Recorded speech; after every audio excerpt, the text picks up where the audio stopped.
get started. I'm sure we'll have some other people that join us, but thank you so much for joining our Ticket Playbook session for the month of July. We are going to talk AI, and I think, I posted a video last week. AI overwhelms me, it excites me, and it kind of scares me a little bit. So there's a lot going on in the world of AI. Bill has a good grasp of some things in the AI world with some of the different projects he's been working on recently. So we are going to dive in and just start chatting about AI. And if you have questions, feel free to throw them into the chat. Feel free to unmute and you can jump in and ask questions. Definitely want to be able to answer any of those and also hear from you as to how you're using AI today. So I guess, Bill, let's talk about why all the fuss and excitement about AI. Well, I think it is the tool that people are discovering as we go. 2025 was kind of the introduction of that. We had some hints of it in 24. And in fact, I gave a presentation on this in early 2024 on which tools would be breaking out. And come to find out that the several of the ones that we talked about there are indeed breaking out. And we're going to go through today how things have evolved, what people are doing to capture what it is that AI can do for sports teams, and give you some examples of what's actually being used. Not just you could do this. No, this is the stuff you could do like as soon as we get done 20 minutes from now or 30 minutes. Yeah. You could actually make this happen. So we're excited to bring that to you. Awesome. All right. So I'm going to go ahead and share if that's all right. Let's go ahead and get started. Perfect. So I'm going to go ahead and do the obligatory start. Here we go. Good. And I will say all of these slides will be, and more, there'll be some additional slides put up on ticketplaybook.com, so you don't have to frantically take screenshots. More than welcome to, but we will make sure that all of this is up on ticketplaybook.com. Right. Just a few stats to be able to begin this and really root this in reality. This is from Stats Perform. This was an industry survey just done this year where almost 70% of teams, not just organizations, but teams, are reporting significant time savings from the integration of AI in some form or fashion. Almost 50% have realized measurable cost savings. And for the accountants of the world and people who have to justify this stuff, that's pretty important to know.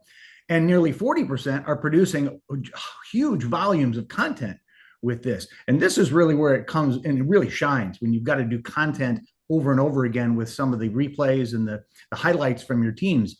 It really has come into play there. But there hasn't been much talk about how we apply it in ticket sales, hence our opportunity today to be able to talk to each of you. This is one of those screens you may wish to take a picture of. Yes. This, we're going to call it the AI toolbox for sports sales teams. Every AI tool has a specialty. There are a few that have Swiss Army knife types of uses, but for the most part, these are how sports teams are using the tools that are available to you. Some of them take subscriptions, some of them are free.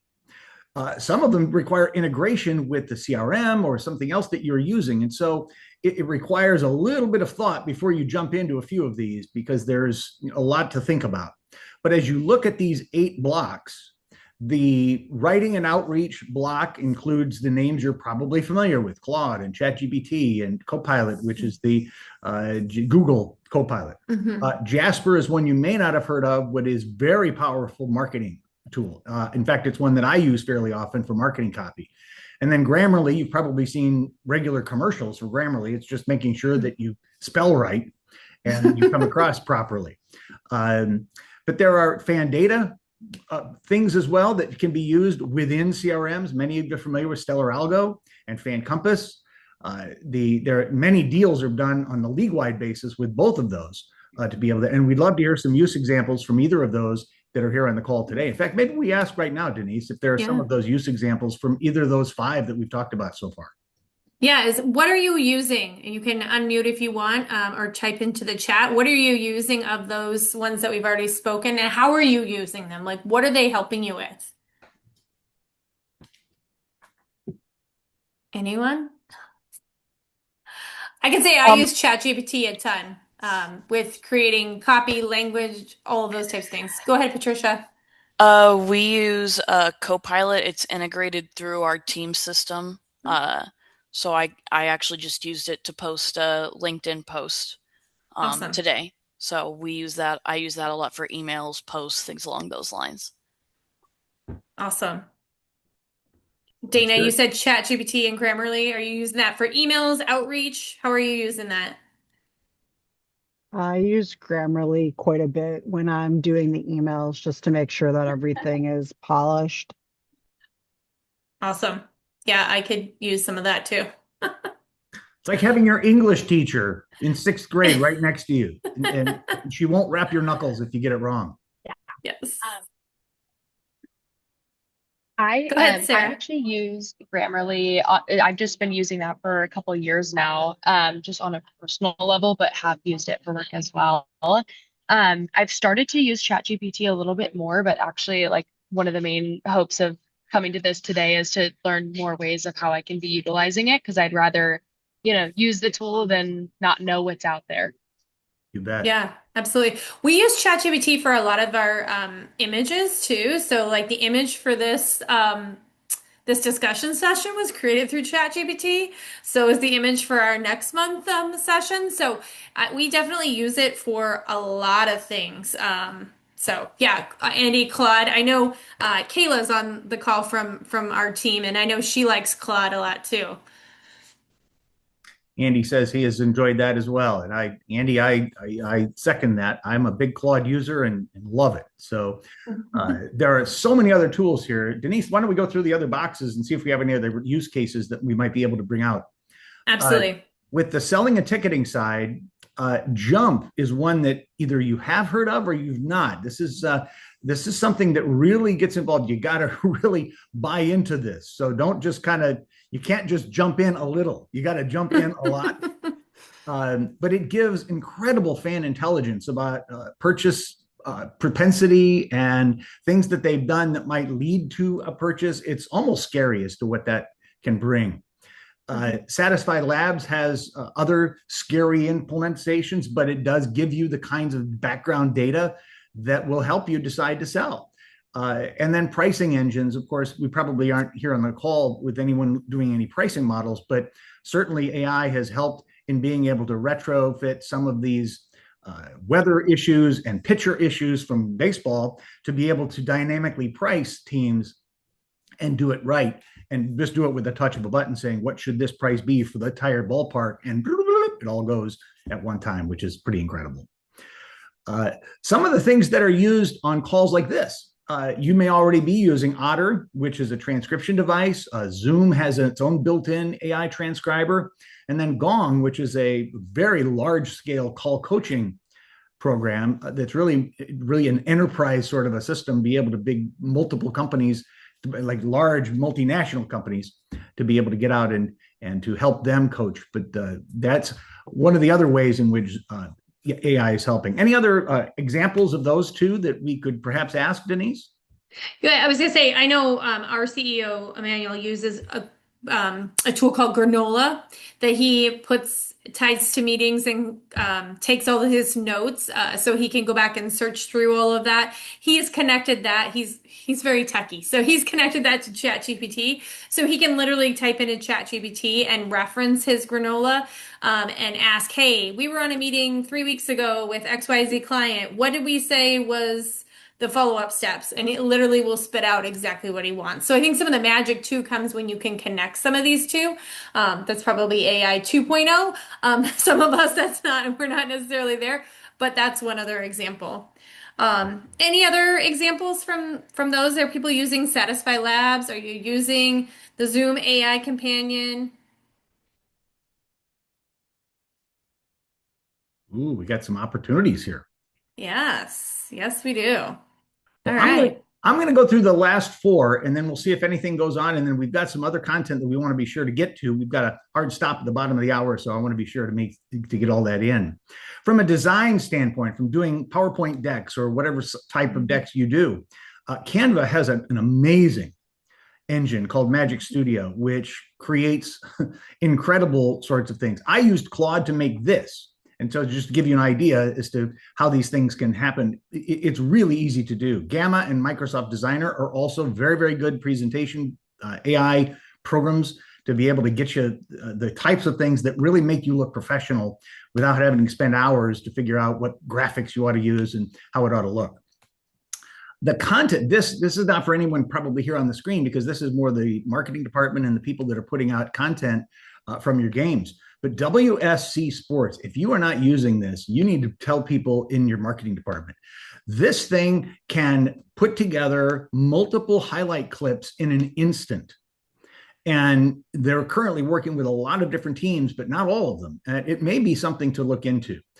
Descript and Midjourney are also image types of AI that you might use. On the research and prep side, Perplexity is awesome for citing. If you need to write a paper that you've got to have the places in which you found that information, Perplexity can be awesome, as well as Jasper. Both of them give really good citings for their research. Of course, ChatGPT and Gemini search, they can do account prep and to get you ready for an account so that you know a little bit more about them before you give them a call. And then Notebook LM, we could spend a whole hour talking about Notebook LM, about the documents that you can put together. They're all really, really good tools. And what I suggest is pick one or two that you really want to harness and get to know a little bit better. Please don't overwhelm yourself with all of these things that we're talking about here, right? Because it can be overwhelming. The final one is probably a shameless plug more than anything else, but it's one that I have created for training, and it's called Gorilla RP, or Gorilla Roleplay. If we have time at the end, I'll be able to do a little bit of a demo as to how it works, but it's using avatars to create live one-on-one role play situations using what customer situations might be happening in your own backyard, and use it as a training tool, both during a training program I might do, or you can actually subscribe to that and actually have it in-house too. So I won't spend any more time on that because we've got a lot more to discuss that you can take home and use. So Denise, anything that I missed?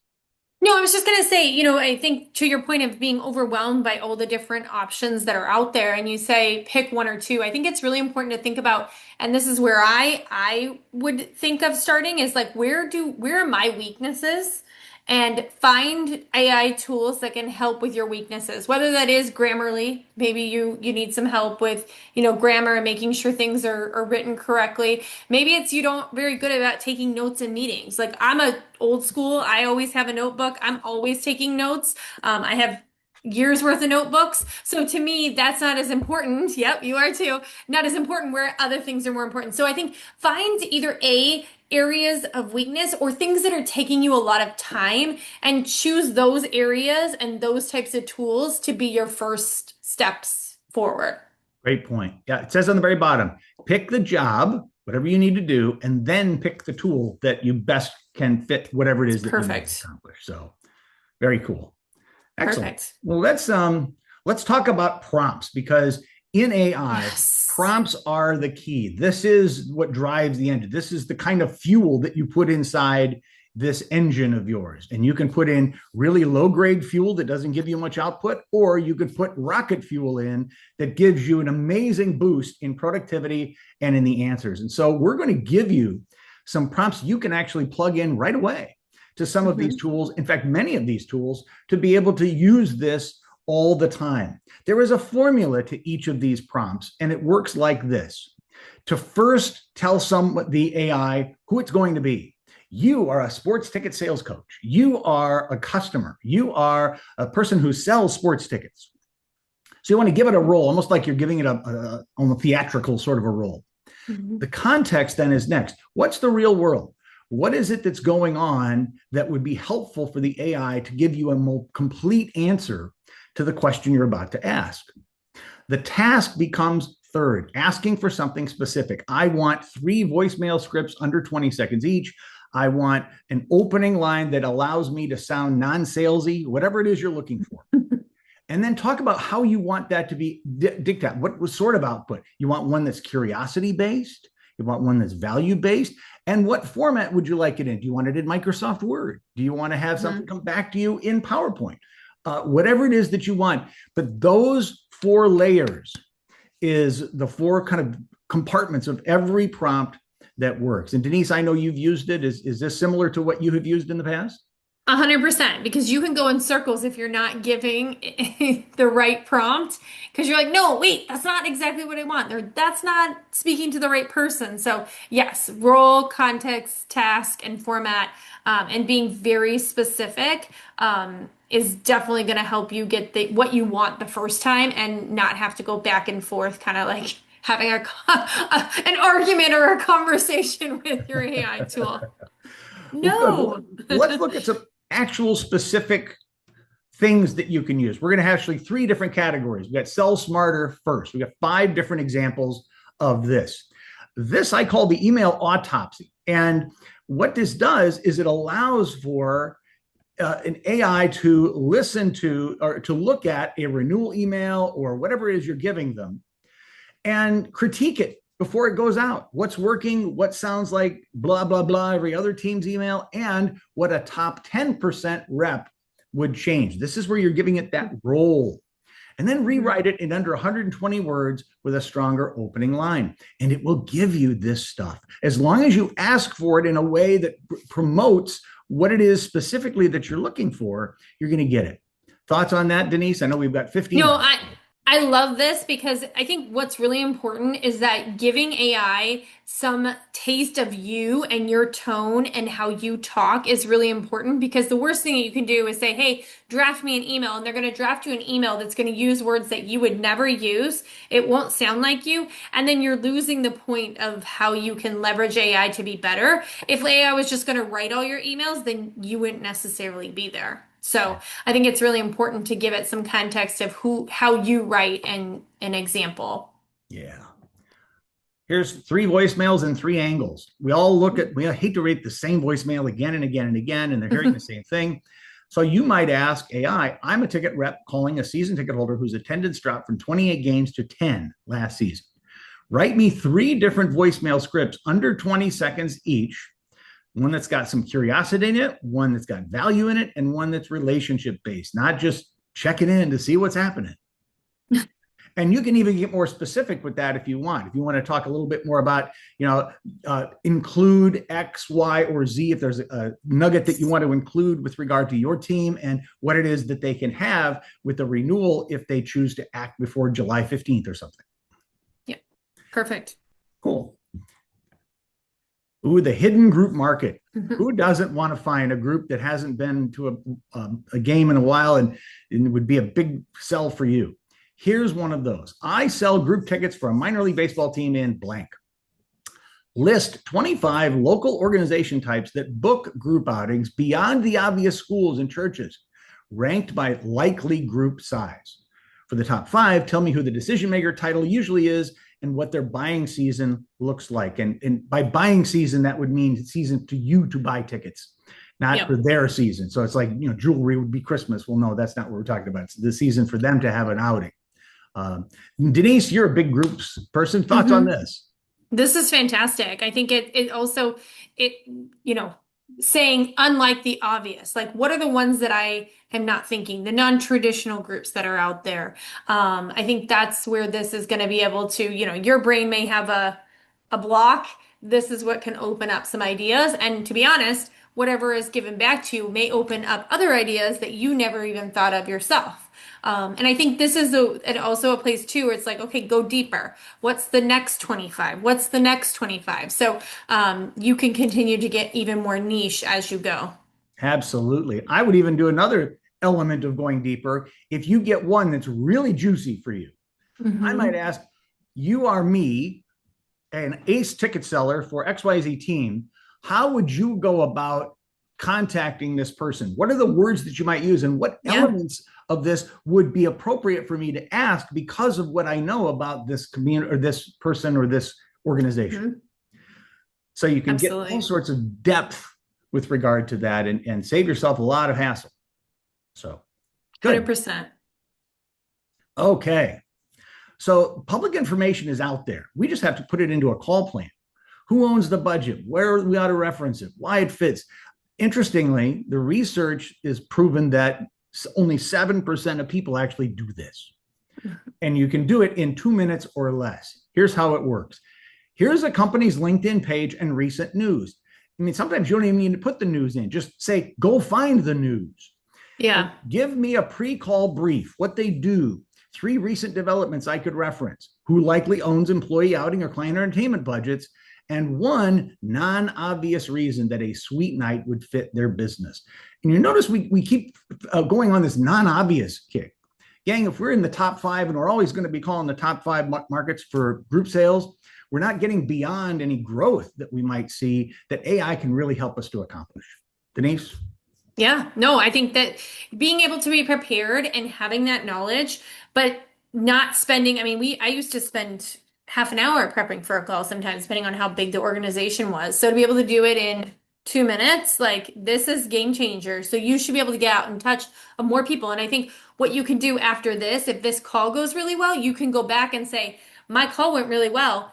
Find me 5 other companies just like this, or 10 other companies just like this. And now you can cycle back and give me the same information. And now there you go. Your next 10 calls are set up. Yeah, that's great. And this doesn't require permission from your manager to do, right? You can just go and do this. Yeah. Which is great. This last one for Sell Smarter is the toughest buyer in the room. This actually makes the AI your prospect. So it's almost the flipping the script here a little bit. So AI, act as the VP of HR at a 200-person logistics company. I'm going to pitch you a company night at our ballpark. Ask me the 3 toughest questions you'd actually ask before you spent $4,000. Prepare me before I need to be prepared. Right. And Yep. even if this doesn't come through, if the 3 questions don't come through, you are now prepared to answer them for the next person that comes in. Correct. And you could even say, hey, you may be thinking, and you could throw out the question, you may be thinking like, you know, how much value am I going to get, or what's the normal return other companies see when they do spend that $4,000? Like you could even throw that question out there. They may actually likely have it in your mind, and now you look really smart because you're like, I know what you're thinking, right? Like I have this all I know exactly what you're thinking. So being prepared and being able even to throw those in, there may be questions they don't even ask, and now you're answering those questions that they have but haven't asked. Great. So let's look at the marketing side. And I won't spend as much time on these because not a lot of us on the call are marketers, but you do market certainly when you reach out to people. This is the 3-touch campaign builder. How do you do this? How do you build out an email, text, and social with a single theme? And the cool thing is that it explains the psychology behind each one. When you get the answer back, they said, here's why I did what I did. Mm-hmm. So you understand the thought process behind it. When you put this in, here's what you put in. We're launching a flex plan campaign targeting lapsed single game buyers who attended 2+ games last season but haven't purchased this year. Draft a 3-touch campaign, email, text, and social with a consistent theme, and explain the psychological trigger behind each touch. So you're ready to go. You wonder what you're going to do with this theme? Well, it'll help you do that. Yes. Very cool. After a campaign, you might want to get a little better at what you did. Here's the results of our last 3 campaigns. Paste in the open rates and the click rates and whatever numbers you have. Well, what do these numbers suggest we should do more of, or perhaps stop doing and test next? Give me 3 A/B tests for the next campaign. So it becomes the brainstorming brain to be able to give you the next campaign. Absolutely.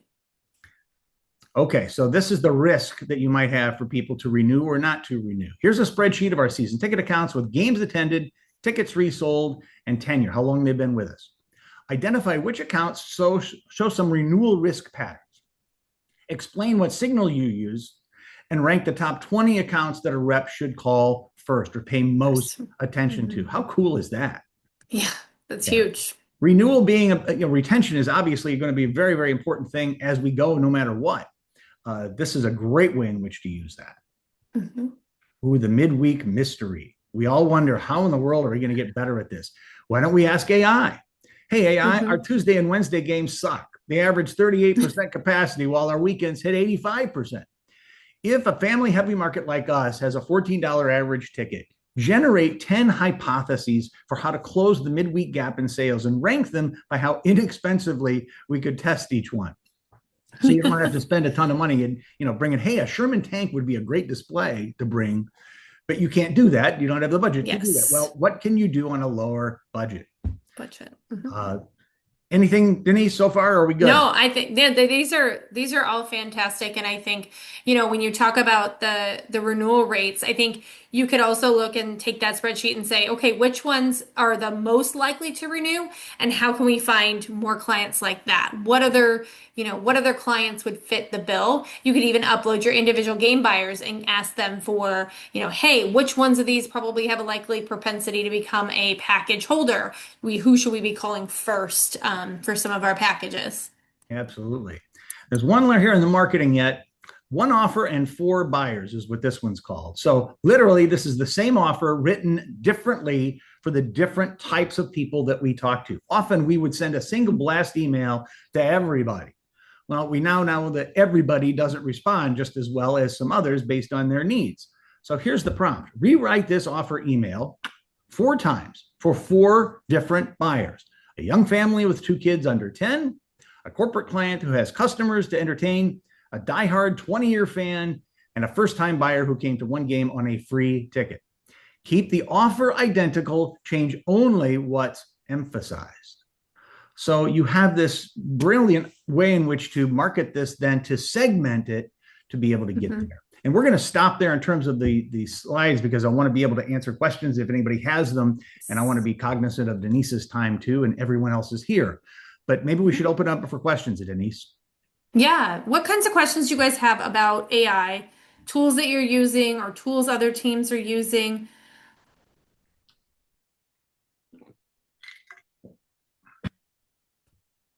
No? I Afraid to love the ask? fact that we have several people here, and which is great. And I appreciate everyone's participation. The underlying thing that I want to leave with you, if we're going to leave this here, is we'll have the others online on ticketplaybook.com. So if you missed those other 5 slides for the prompts and you say, Bill, the other 5, we didn't get them. Well, you'll get them on ticketplaybook.com, as well as some other slides that we weren't able to fit in today, because this is such a deep, rich topic. And I wanted to be sure, as Denise and I had talked about the content here, that we would give you things you could plug in as soon as you got off the phone today. And I think we've delivered on that. Absolutely. I think the key is the prompts and being able to give it the right information so that you can get what you need back. And I think thinking about all the information and data you're sitting on yourself, how do you use AI to help you get the insights that you need, or the information you need on how you can double and triple the different things that you're doing? So whether that's a whole list of group buyers and saying, okay, let's figure out who this is. Or I think I see Susan and Dana from 313 Presents, and I know they get a variety of shows. Literally going in and saying, hey, I've got Monster Jam coming to, or I've got, Disney on Ice, and here are the movies that are included in it.